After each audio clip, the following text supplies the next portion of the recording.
ওরে সাদা কাফন আমার আপন যেদিন লেগে যায়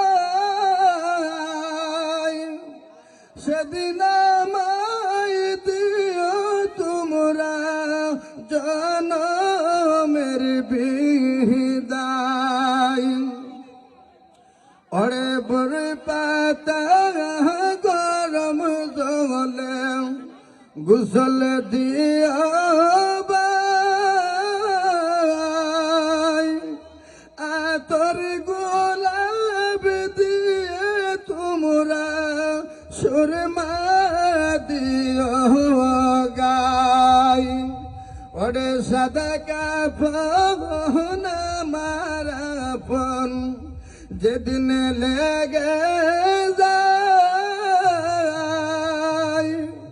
সেদিন আমায় দিও তোমরা জনমের বিদায়। আসসালামু আলাইকুম ওয়া রাহমাতুল্লাহি ওয়া বারাকাতুহু।